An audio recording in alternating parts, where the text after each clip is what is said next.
Let's build a QuickBooks clone with no code. If you're new to this channel, hi, I'm Matt. I'm a no code coach and Bubble app builder, have been since 2017, and I'm going to be showing you how we can build some of the basic features of QuickBooks in a Bubble app using no code. So if you're not sure where to start, head over to bubble.io and sign up for an account. Everything I'm going to be showing in this video can be done on a free account, but if you were to launch app, you'd have to go onto a paid account. Now I'm going to be covering a lot of the basics, but if you need a bit more information, if you're just starting out or you're not sure what you don't know, I'd suggest checking out the link down in the description where we've got a bundle of courses and hundreds of bite-sized Bubble tutorial videos just like this one to accelerate your app to launch. Let's go ahead and dive right into the app. So I've just fresh Bubble app, nothing is going on here, and I think the first thing we're going to do is add in some transactions, because we're going to build up that point where we've got transactions and we can say categorize them. I think that's a good thing we can aim for.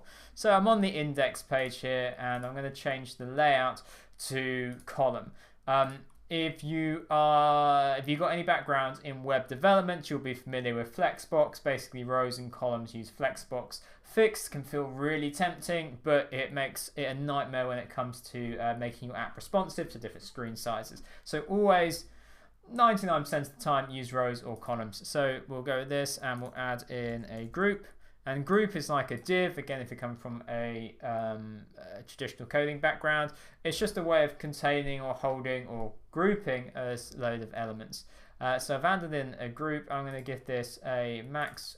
In fact, I'm just going to give it a max width of say 960, and I'm going to then center it. There we go. And from the top, let's just give it a 20. Cool. Okay. Right. So we just want to be able to list through and to create transactions. So first of all, we'll go into the data tab. Now we've already got one data type, that's user. Users are a special data type because they have email address, they have password, although of course the password is hidden from you as the app creator. It wouldn't be good practice if you could see the passwords in the database. But only users can log in to use your app. And if you want to find out more about users and privacy rules, then I suggest you click that link down in the description and you have a look through our larger video library. But for now, we'll just add in a new data type and call it transactions, which I've misspelled there. Transactions or transaction. Cool. In fact, I'm going to delete that. I'll say transaction and I'll say private by default. That just means that if I create it, I can see it, but if other users in the app create it, I can't see what they've created. It's good practice and functional for 90% of apps. What goes into a transaction? Well, we're going to have a custom date field. We have some built-in fields. We've got the person who created it, this user. We've got modified date and we've got created date. Now, I'm going to point out this bit. Unless you disable it, Bubble does use a cookie to set a session, which means that even if you are not logged in when testing your app, you are acting as a current user. If you do log in or you do register, you're then associated with the things that you've changed, created, done in the app from that point up, from past to that point. So privacy rules are still going to work because I'm going to be acting as a logged out user, but I'm still acting as a user. So let's add in a custom date. Now you can label this anything you like, but it just means that I'm not restricted to the transaction having to happen the moment that it's logged into the system. So I'll just add in a date field. Cool. And then we'll put in a label. And that's just of type text. And now I think we could have a number of different categories. And so you have a choice here. Do your categories, are they defined by you, the app builder, which may be appropriate if you know that there's, say, 20 different things that different categories of transaction could go into, and that's rarely going to change. You could change it, but only you could change it, and that would be a change that you deploy into the app. Or do you go down the route of allowing your users to set up their own categories and so they have their own list? For simplicity's sake, we're going to set up a list that is specific to the app, not specific to the user, meaning that if I needed to update this list, I would have to do so, and then that change would be deployed to all of my users when I deploy my app. So we're going to use option sets for that. And option sets are like a separate database of values, whereas these values here, my users have the potential to modify, edit, create new entries. Option sets, only I can make changes as the app builder. So let's give this a option set title of a category, and then let's add in a few options. So we could say office supplies. I'm trying to think what else goes into sort of tax software. Travel, and let's say accommodation. Okay. So that now means that I can refer to this list of categories anywhere in my app, including if I go on to transactions, and I can add in a field called category. And I can say this is not text. I'm not relying on my users typing in office supplies identically each time in order to group that content. I can just use my category option set. So now when I create a transaction, I can pick any of these options and I can easily go in and change them. The advantages here is that you can easily make a change. Don't know why you would do that, but it's reflected everywhere that option set is referred to in the app. So that's why option sets are really useful. Few things on option sets, you would never store sensitive information in them, and you wouldn't make them too big. That's because option sets are always part of the data that goes between the Bubble servers and the user's browser, and with DevTools someone can inspect and basically view all of that data. So never put API keys in there, never use them to like authenticate any steps in your app. Right. Let's go back to our design. It's looking a bit bland. I'm going to add in a button and I'll say new, and we'll even give that an icon. Let's see if there's a money. There we go. And I'm going to align this to the right hand side. Cool. So let's add a pop-up. So when new is clicked, we can add in a new transaction. So let's add in a pop-up. And I'm not going to really focus in this Bubble tutorial on design. I'm just going to put some basics in place for us. So create new transaction. And then what do we need? Well, we want a label. So I'm going to add in a single line input. And we need categories. And we're going to have that as a drop down. So. And we need a date as well. Okay, now to style these, I've held shift and I've clicked all of them. I'm going to right click and go onto column, and then I can apply a uniform gap in between them so they look good. Now from an accessibility point of view, it's always good to add in a separate label above inputs, but that's going to take too much time for now. Simply because when a user clicks on an input, you don't want to then hide the prompt of what they should be entering into that input. It's just best practice. Let's add in a button. Call it save. And we'll make this, can't be empty. And we'll say here, describe the transaction. Okay, that's really helpful. Updating the placeholder also updates the internal labeling. And when we come to connecting this all up in the workflow builder in just 30 seconds or so, you'll see just how helpful that is. Choose an option, so that was going to be choose a category, and it's not static choices. I'm not just going to list them in there because then I would lose all the benefits of using an option set. So I say here dynamic choices, category, and then I say all categories, and now it is linked into my option sets. Now what do I want to display here? Well, I get to choose an attribute which is like a field on an option set. I'm going to set that to display. But what that could also mean is that I can add in another attribute. Here's the built-in one, display. It's like the label. I could add in a code. You know, sometimes in accounting, different categories have got different codes. So I can add in a text code, and then I can set up another field. So screw 1, 2, 3, 4. This could be just again another random assortment of letters, etc., etc. And so if I wanted to print or to use that anywhere in my app, I just need to have the option set, and then I could pick the code. And now the drop down is going to display the code rather than display the label, but we want it to do the label. That also has to be required. And then we've got a date time picker because I am I'm not in the US. I'm going to format my dates in a sensible manner.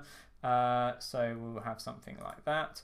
And then let's have a default date, just so that it has got content by default. So I could just say initial content, current date, time. Now here's another important thing. Again, if you want a really good overview of how things work in Bubble, you should check out our Bubble Essentials course. That is all part of the bundle, details in the link below.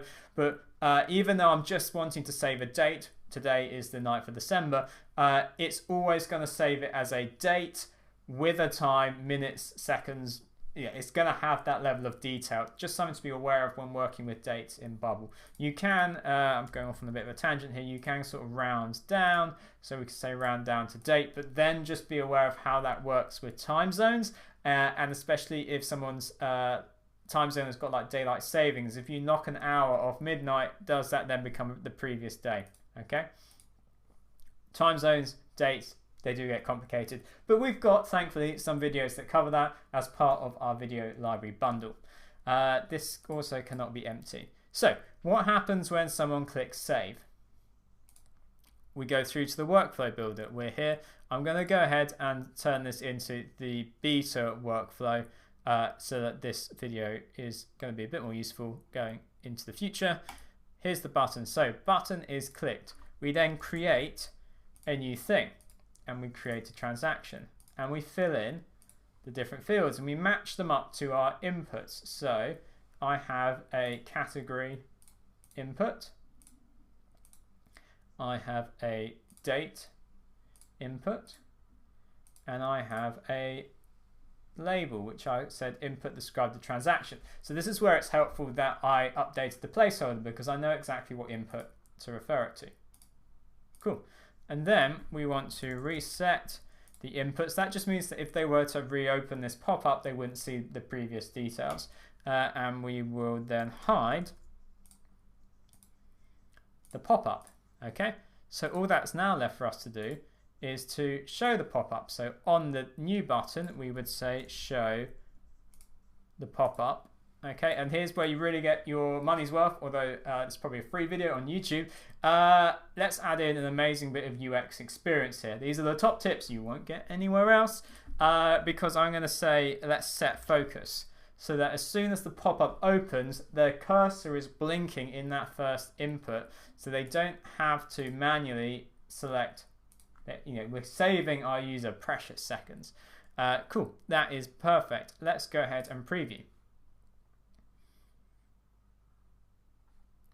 So we've got nothing going on, but we click new. Here we go. So I'll say iPhone, and an iPhone is office supplies, and I purchased it here. So let's click save. Okay, now we aren't displaying this at any point on our site, but we can go back into the Bubble app editor, and here we go. This is why this video is quite a good overview of all that's going on in Bubble, all that you can do. I can go into data, I can go into app data, I can go into transactions, and there is my transaction. Remember, I pointed out that it saves the time as well, but that's not what's really important right now. So let's add to our page the ability to see these transactions. I'm going to add in a repeating group.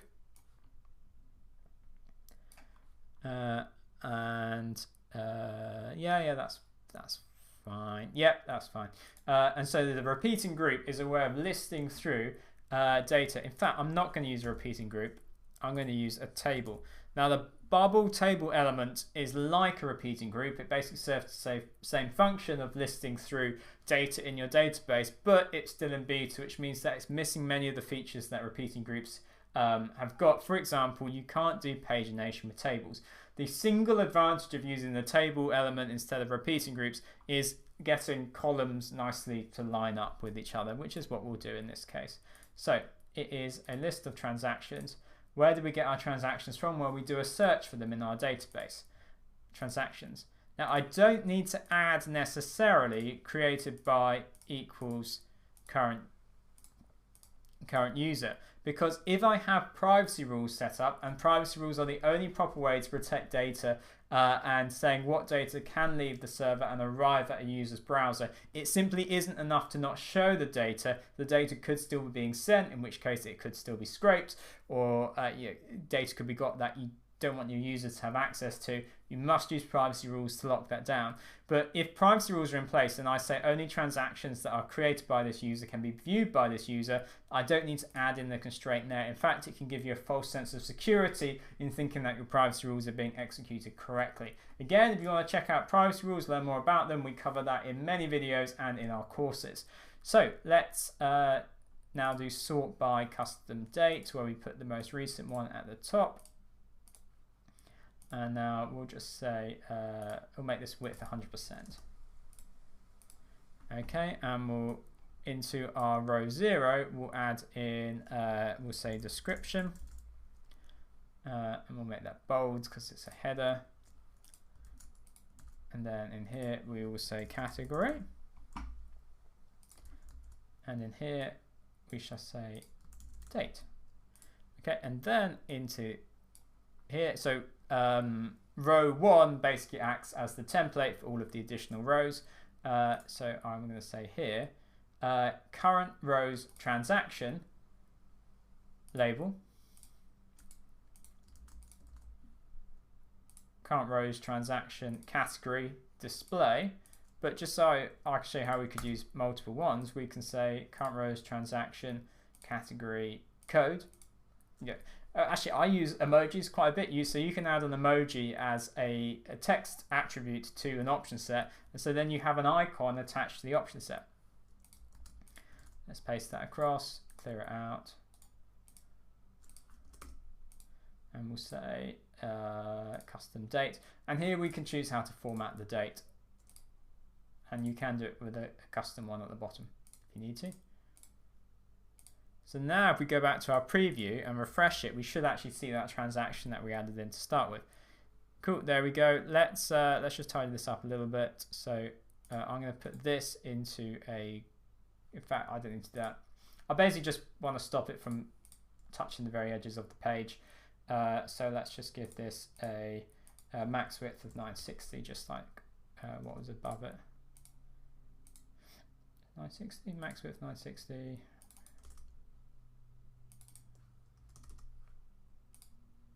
There we go, that's what I needed it. That's it, and we'll center that, and we'll give it a bit of margin on the top. Cool. That should now be looking a little bit more tidy. You can, of course, really go to town with designing a table, making it look good. You can really achieve a much better design with the table. But let's add in another transaction here. This time I will call it Logi keyboard, just because that's what I looked at. Once more, that's office supplies, and let's pick a different date this time. There you go, it's been added in. Now we're basically almost hitting the 20-minute mark here. There are obviously, there's tons that you can add into this. You can use APIs to fetch banking data, import them into your Bubble app.